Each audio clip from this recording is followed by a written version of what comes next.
So far we have discussed about forced convection, where the objective is to have a convection by driving fluid flow by a forced mechanism, like for example by a pressure gradient or by some external forcing mechanism.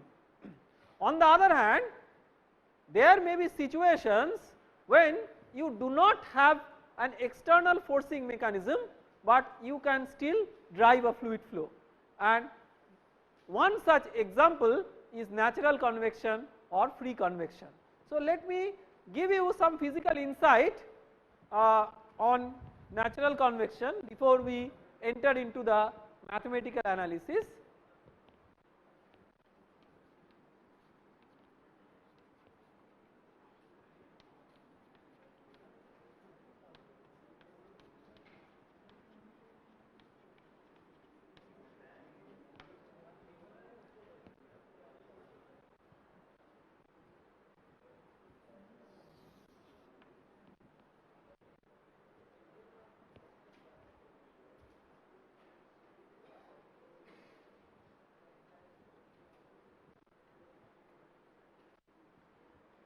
So, let us say that you have a vertical plate like this.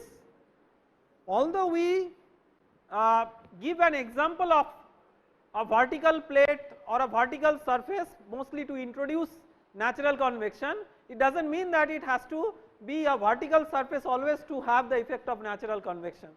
But this is a classical demonstrative example by virtue of which we can show that how a convection current can be generated without any external driving flow. So, how that is possible? Let us say this temperature, let us say that the ambient temperature is T infinity, ambient pressure is P infinity, and the density is rho infinity.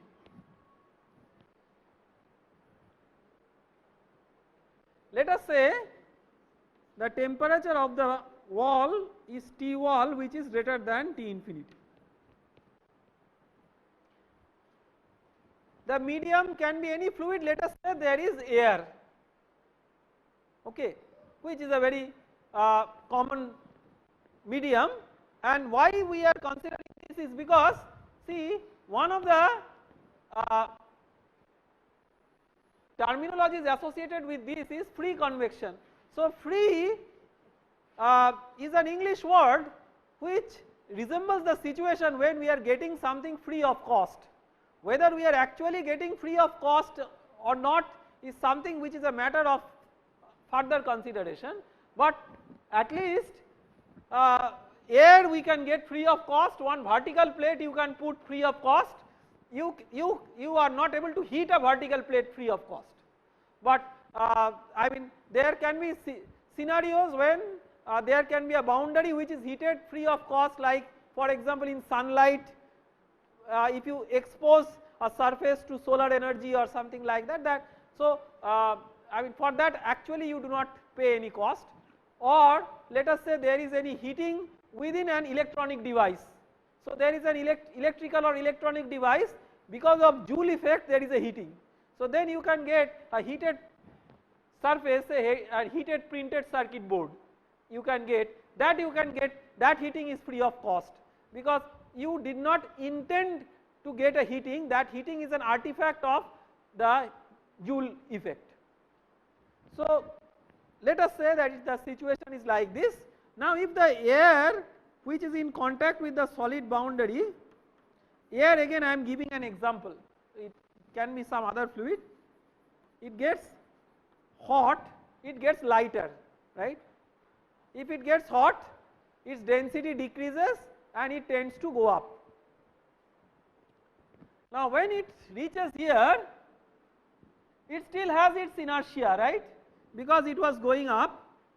Now one possibility is that by maintaining its inertia, it can go to the left or it can go towards the right. It cannot penetrate the solid boundary to the left, so it has a only option of going towards the right. It cannot go further up because heating is stopped here. So but then once this is gone, this effect is gone, then gravity will play its role and it will come down. So once it comes down, it has to complete the loop to satisfy continuity, because when fluid has gone from here, some other fluid should replenish that to maintain continuity.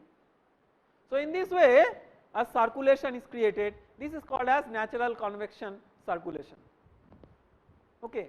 So this kind of flow is, although we are saying natural, but it is actually again a pressure driven flow fundamentally.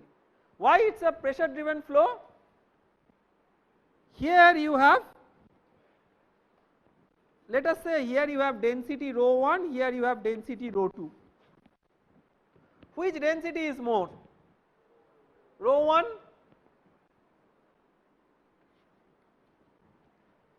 Let us assume for the time being that this air is treated as an ideal gas. So P by rho is RT, right.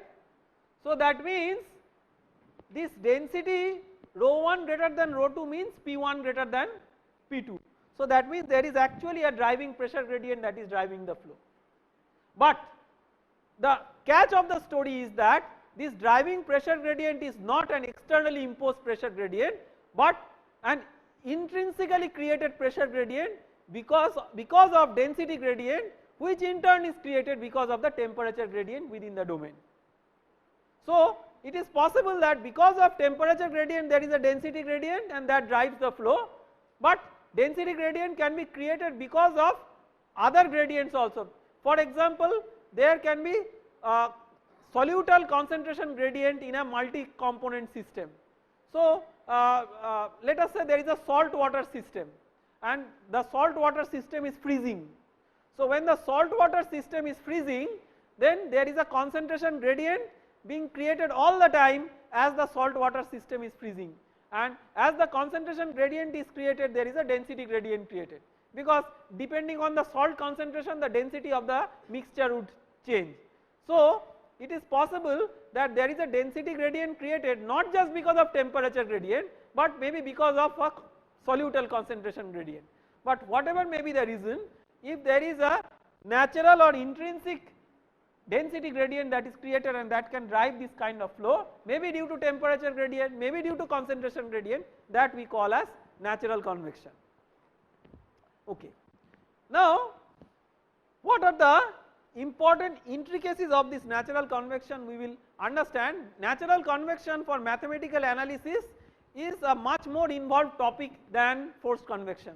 So in the undergraduate level we will not get into all the details of mathematical analysis of natural convection, but at least we will try to identify or try to derive the basic governing equations and do some order of magnitude analysis to figure out that what are the various parameters which affect the heat transfer.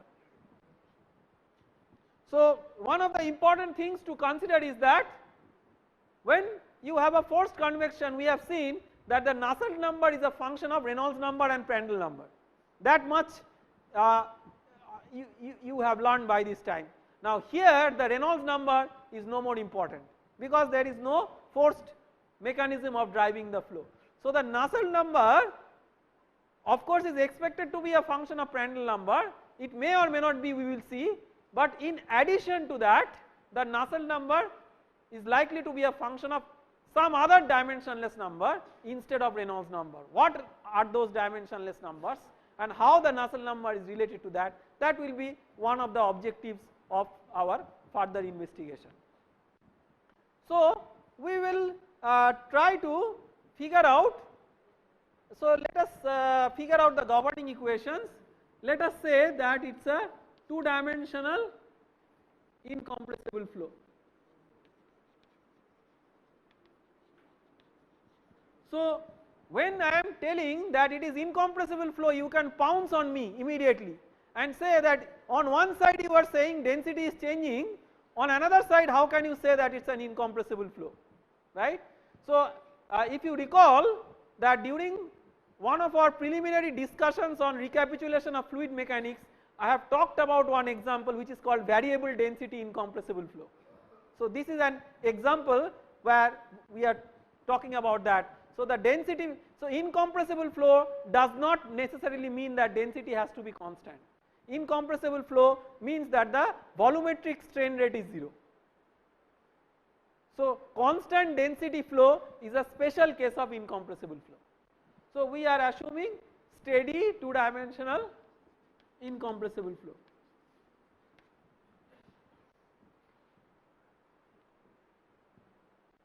Of course, you can have natural convection with unsteady 3-dimensional compressible, all these additional complexities taken into consideration. But to begin with, I do not want to complicate the situation with those, and again just capture the essential physics of interest of natural convection. So the continuity equation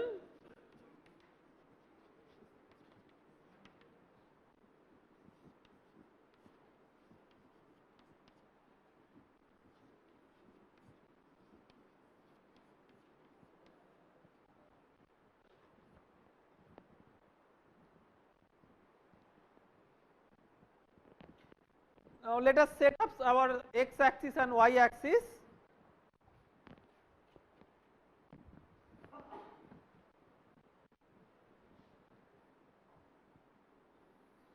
Say this is x axis and this is y axis, and we will be considering a boundary layer type of flow, just like we have considered the flow over a horizontal flat plate. Instead of a horizontal flat plate, it is a vertical flat plate.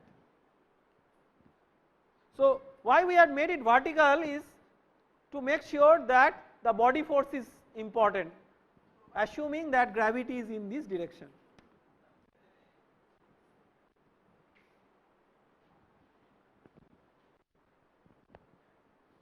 X momentum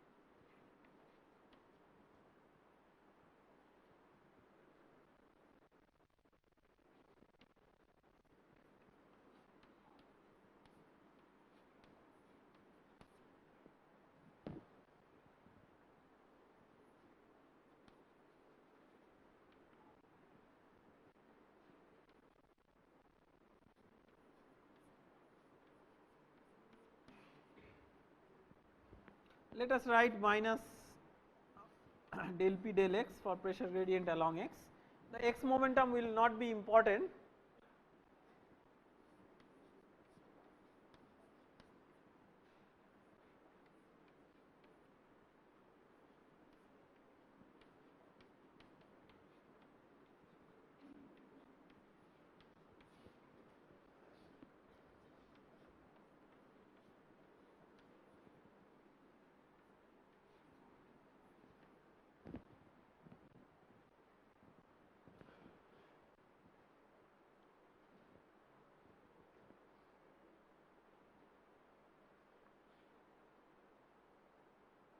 let us also write the energy equation. Let us write all the equations.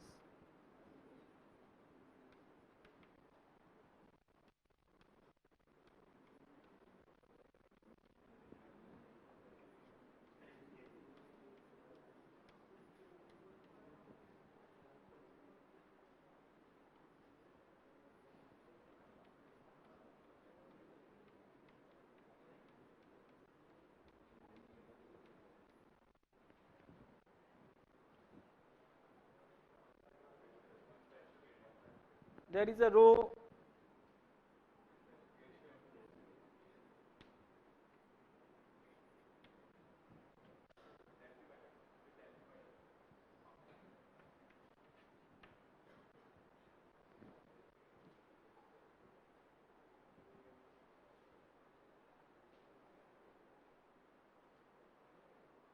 because rho is an important parameter here.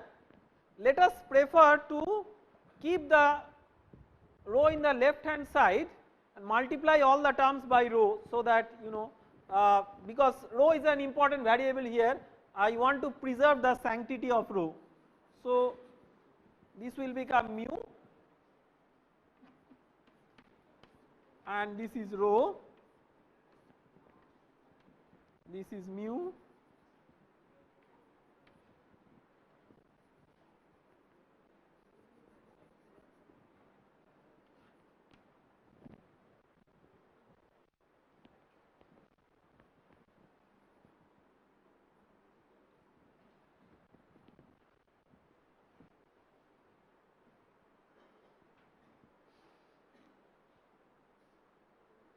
okay.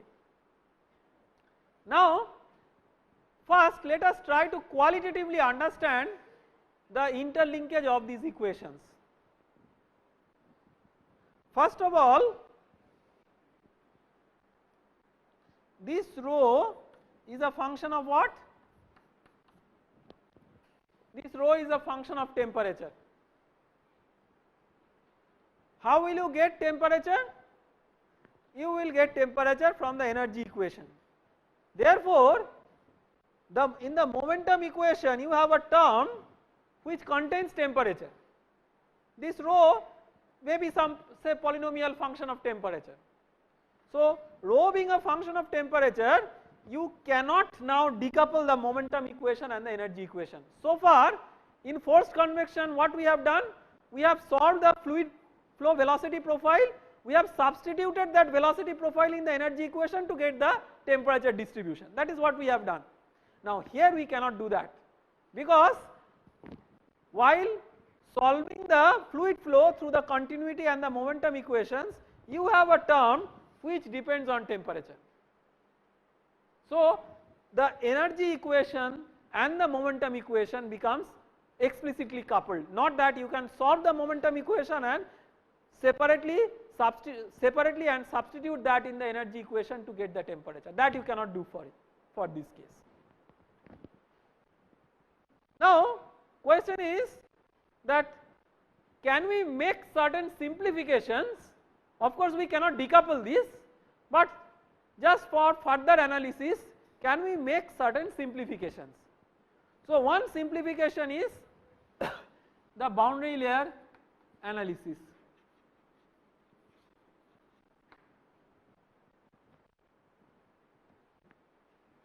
So in the boundary layer analysis,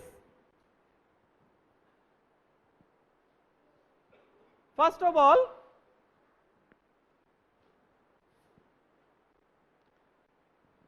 out of these two terms, which term will be important? What is the x reference length scale? That is the boundary layer thickness. And what is the y reference length scale? That is the height of the plate. Right? Let us say height of the plate is h. So assuming that delta or delta t, that is either the hydrodynamic or thermal boundary layer thickness, is much less than the height of the plate, which is very similar to the kind of assumption that we made for forced convection boundary layer, we can neglect this.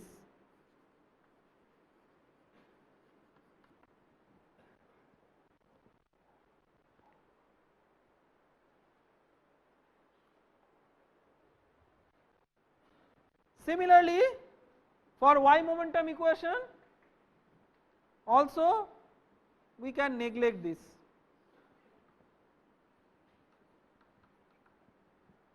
What is the other important substitution? That the pressure, there is whatever is the pressure gradient. See, out of these two momentum equations, just from pure intuition, can you tell which momentum equation is going to be more important for you? Y momentum equation, right? Because that is where the body force is coming into the picture.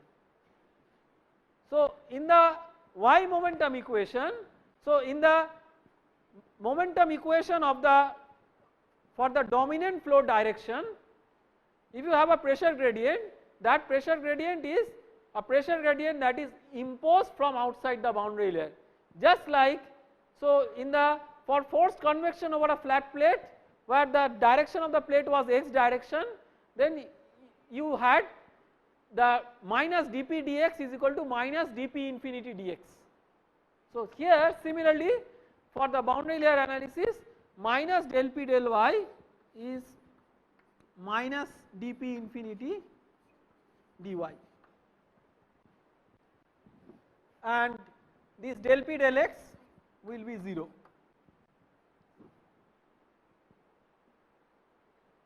Just draw the analogy with the forced convection over the horizontal flat plate and natural convection over a vertical plate. I mean, only a little bit confusing to you may be the fact that because of the fact that in the forced convection case we considered the x axis to be along the plate, now y axis is along the plate, that is the only difference. But if you are more comfortable with putting x axis along the plate, you can do that. It should not matter, because which term is important or not, that should be decided from the physics and not from whether it is x or y. So, that should be kept in mind. So, you can see now what is dp infinity dy, what is infinity here. So, there is a heated flat plate, there is a convection current close to the plate, but far away from the plate what is there? Far away from the plate there is no motion of the fluid, right. So, there is a big difference between natural convection and forced convection. Forced convection at the edge of the boundary layer, u is u infinity, right, forced convection over a flat plate, but in natural convection at the edge of the boundary layer what is u? U is 0, u means here v, here instead of u, you have to consider v. So, the velocity outside the boundary layer is 0 because there is no mechanism that is forcefully driving the flow. On the other hand, for forced convection you have u equal to u infinity at y equal to at delta, basically y or x depending on the coordinate. So, then if there is no fluid motion in the far stream, then what is dp infinity dy? This is governed by what? This is governed by fluid statics, right, because there fluid is under rest. So, if fluid is under rest, what is dp infinity dy? Minus rho infinity into g, right.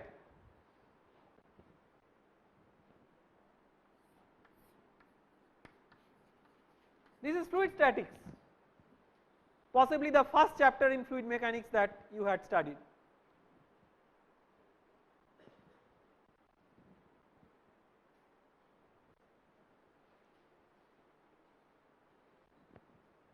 So,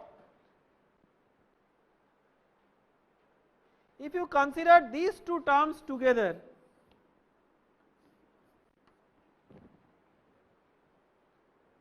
so what is the net term? This minus with this minus will become plus. So, rho infinity minus rho g. Question is that when we are having a rho which is a function of temperature, then in the left hand side also there is a rho which should be a function of temperature, but out of these two effects, which effect is primary and which effect is secondary, right. The question is that if rho is a function of temperature, for governing the physics of the problem, rho is a function of temperature in this term or rho is a function of temperature in this term, which is the primary effect and which is the secondary effect, which is actually driving the flow. See, this body force that is driving the flow. So, this rho being a function of temperature is the primary effect. This rho being a function of temperature is also a physical effect, but that is a secondary effect to the problem. The primary effect is this rho being a function of temperature. So, to simplify the problem, one important assumption was made by Buzenisk. What he made is he made an assumption that he considered the density variation with temperature to be important only for the body force term and not for the other terms. So, here he considered rho equal to rho infinity. This is an assumption, this is not the reality. Here also rho will change, but you know, these are certain levels of simplifications to make your analysis more and more mathematically tractable. So, let me write that Buzenisk's approximation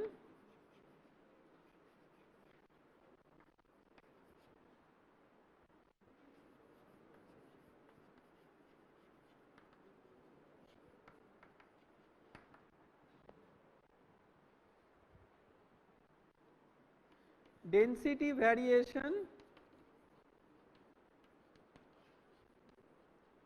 with temperature is important only for the body force term and not for the other terms.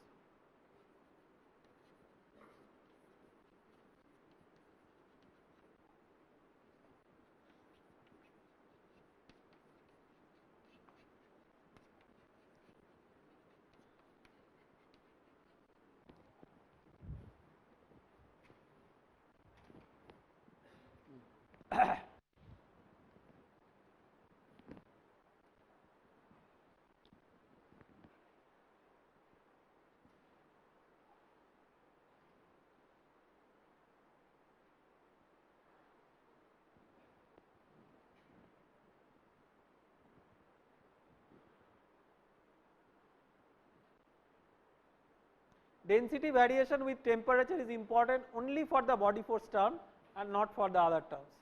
So, that means for the other terms you can write rho as rho infinity, only in this term you do not write rho as rho infinity. So, this is a very special term. So, now how do you bring, so you can see from the equation you can make out that it is this term that is driving the flow. It is the difference between rho infinity and rho, right. So, how do you bring the temperature dependence into account? Everything is not an ideal gas. So, you can, so that you cannot write it simply by writing the equation of state of an ideal gas. So, you have to make some mathematical analysis to track this rho as a function of temperature. So, that is often done by expanding rho about rho infinity using a Taylor series expansion as a function of temperature. So, let us do that.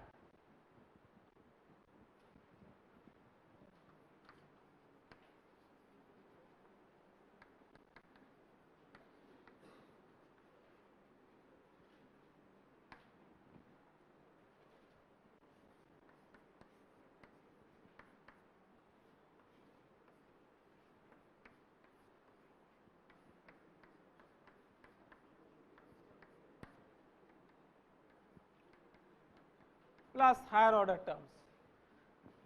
So, if the temperature difference is larger and larger, the higher order terms will be more and more important, but if the temperature difference is not that large, only up to the linear term may be good enough, and many practical problems are like that, where up to the linear term is what is good enough.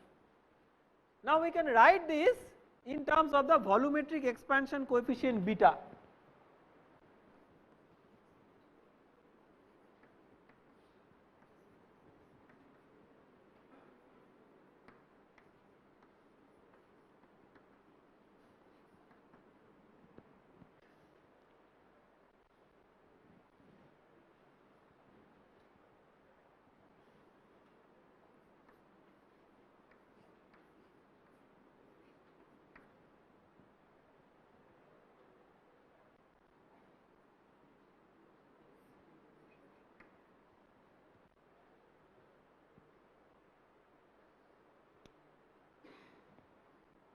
So, beta at the infinity or the first stream condition is 1 by V change in volume per unit volume for each degree change in temperature. So, typically when you consider the partial derivative, some other variables you keep as constant, but I mean depending on that you could have beta p, beta s depending on various thermodynamic processes, but we are generally calling it as the volumetric expansion coefficient without getting into that details. Now, instead of specific volume we will write 1 by density. So,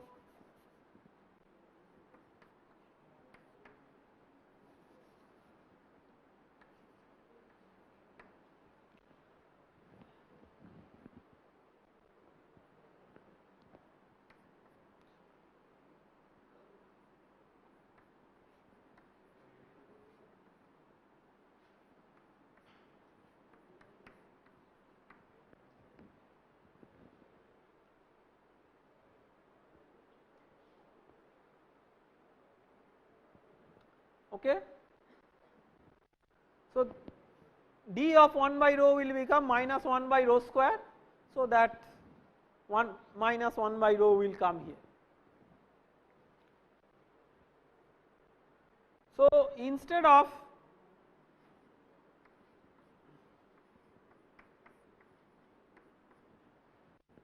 del rho del t at infinity, we can write minus rho infinity beta infinity.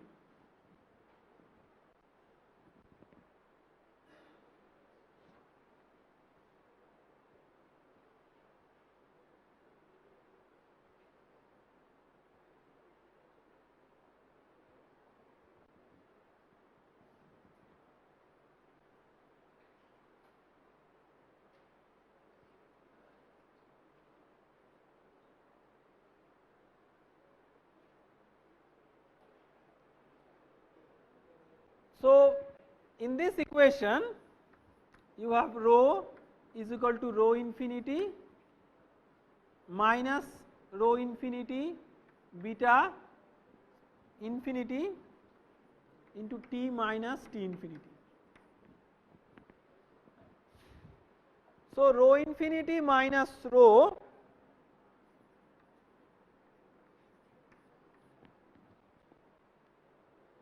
into G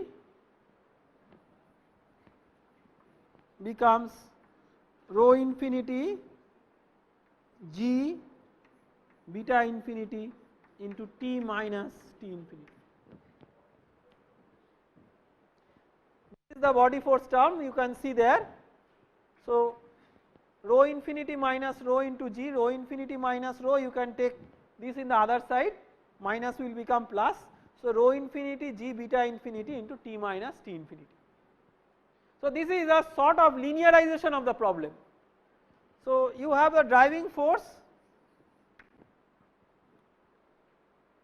this driving force will decide that what is the strength of relative strength of various convection mechanisms.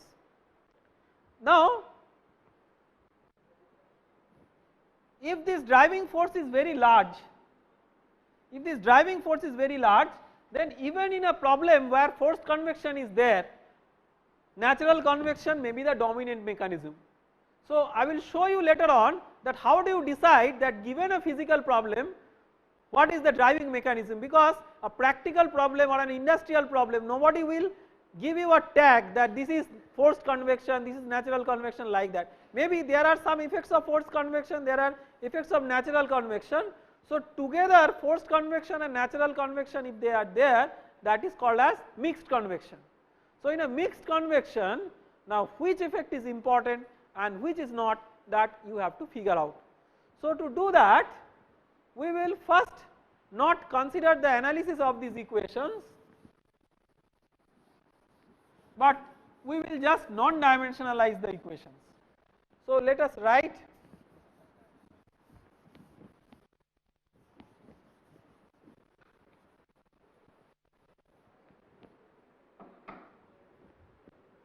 the y momentum equation again.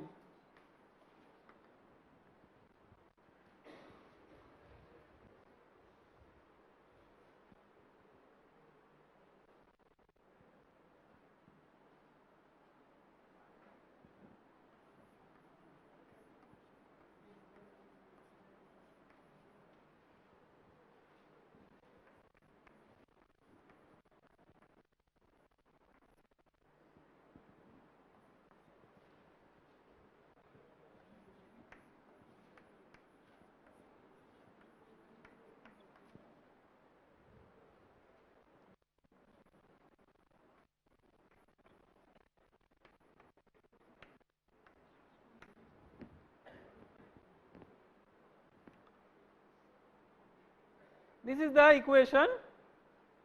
So, our first objective before making any analysis is to ask ourselves a question that which mechanism of convection is important.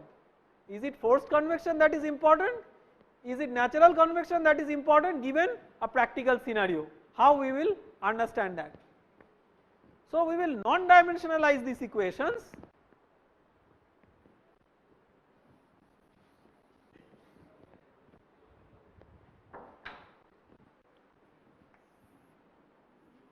Let U star is equal to U by H, V star, sorry, U by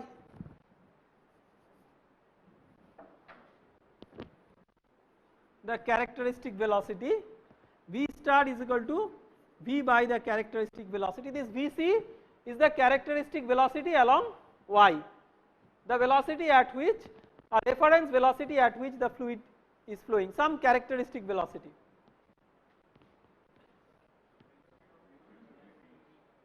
Yes? Huh? U del V del x, yes.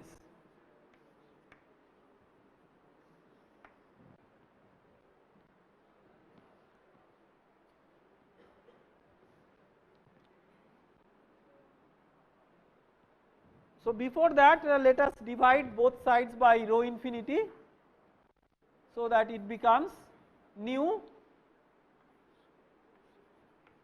at infinity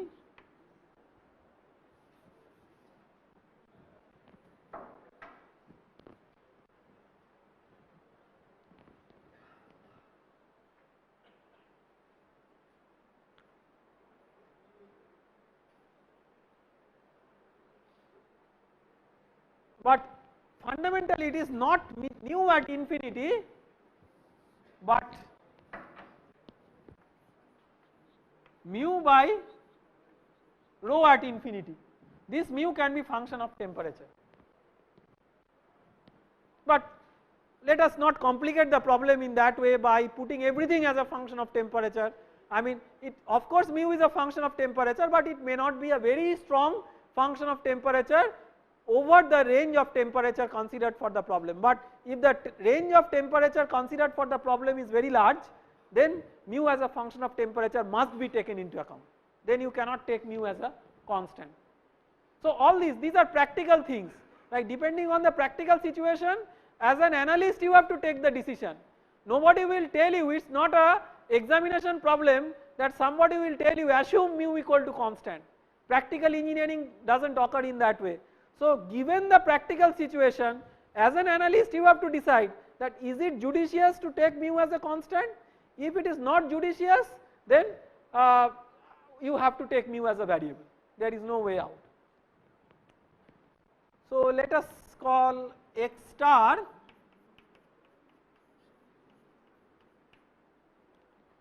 is equal to x by h, y star is equal to y by h.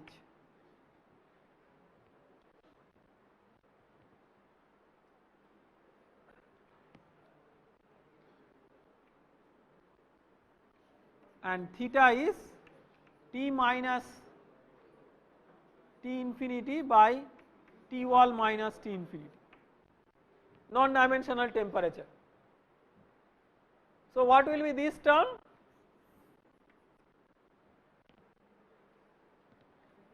U will be Vc square by h, right? This term as well as this term, U star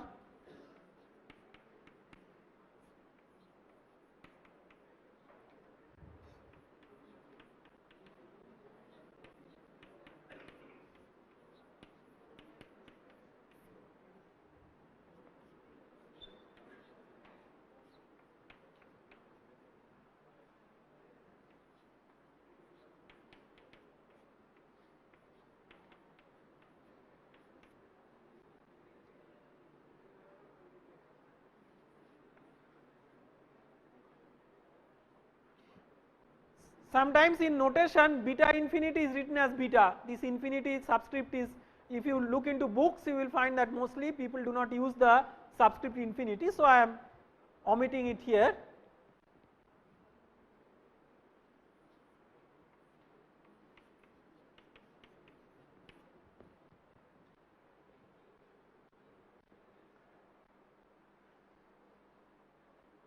So now you can multiply both sides by h by Vc square, right. So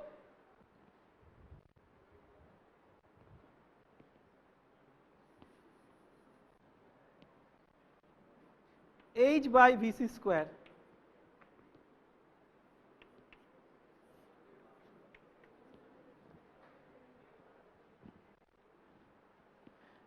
One important thing, it is a very important conceptual thing, I have not yet committed that what is the source of this Vc, it may be forced convection also. See this, in this equation, is this equation valid for forced convection? Yes, why not? Have you omitted any term which could be important, potentially important for forced convection? We have not omitted any term, we have added a body force term, but other than that we have not omitted any term. So this equation will be valid for forced convection as well as natural convection. So in general a combination of these two effects which is called as mixed convection, where both forced convection and natural convection may be important. So this Vc may be due to natural convection, may be due to forced convection. So if forced convection effects are present,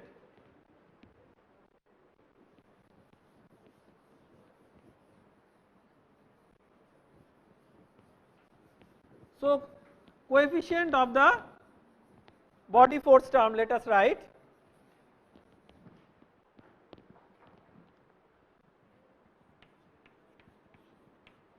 coefficient of the body force term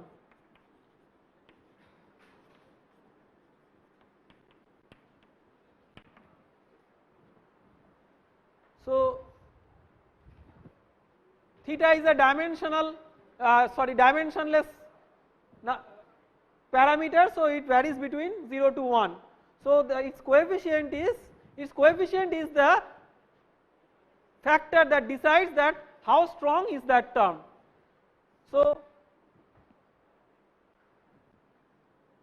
G beta T wall minus T infinity by, there is a h, there was a h, so we multiplied by what, there is a h, right. So G beta T wall minus T infinity by,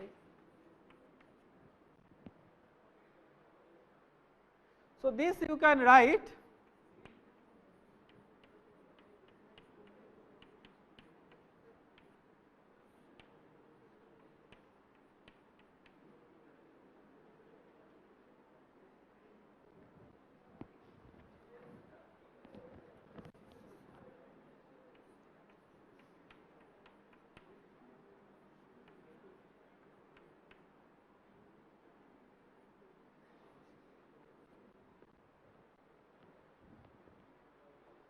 right. So what we have done is, why we have made this manipulation, because velocity, characteristic velocity into the length scale divided by nu is the Reynolds number. So if forced convection effects are there in a flow, in a problem, then Reynolds number may be an important non-dimensional parameter. So this is 1 by Re square. Now see, by non-dimensionalizing all the terms, we had made all the terms non-dimensional. So this being non-dimensional, its coefficient, this also must be non-dimensional, right. So this is a non-dimensional term, you can check by putting the dimensions, you will see that it will come out to be non-dimensional, but it is very clear. See, this is a non-dimensional term, this is a non-dimensional term, so this also must be a non-dimensional term. So this is called as Grashof number.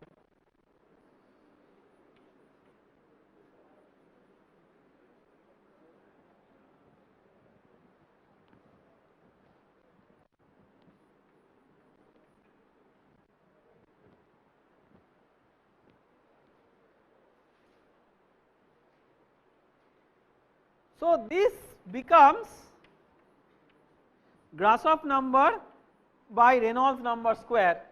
Again, like in subjects like fluid mechanics and heat transfer, so many scientists, mathematicians, they have contributed that whenever there is a non-dimensional number appearing, it is a custom to honor some of those by giving it a name as the names of one of those scientists. So that is how like all these scientists are honored by giving a name to some of the non-dimensional numbers. Again, this is called as Richardson number. So this is also to honor the contribution. Now what is the name? This is important, but it is more important that now from here can you tell that given a physical problem, how do you analyze, how do you assess whether forced convection effect is important, whether natural convection is important, or whether you have to model it as a mixed convection where both forced and natural convection are important. So that clue is given by this term. So if Grashof number by Reynolds number square is much greater than 1, then what does it signify? It signifies that natural convection is much more important than forced convection. Dominating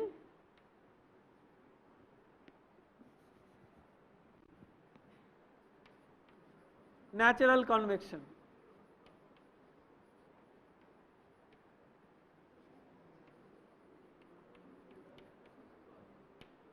If Grashof number by Reynolds number square is much less than 1, then that means what? Dominating forced convection.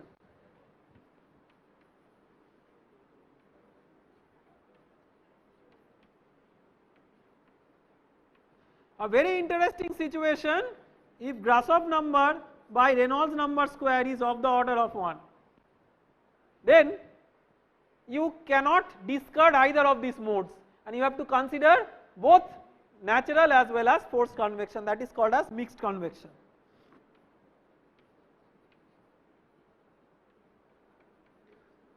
So from here we have seen that Grashof number is a very important non-dimensional number in natural convection, which gives us a clear indication of whether natural convection is important or not.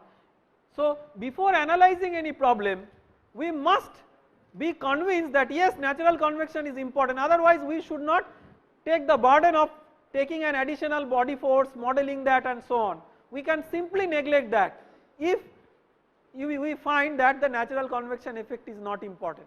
But if we find that the natural convection is important, then we have to model it properly, and in the next lecture we will see that how to make an order of magnitude analysis for modeling natural convection problems. Thank you.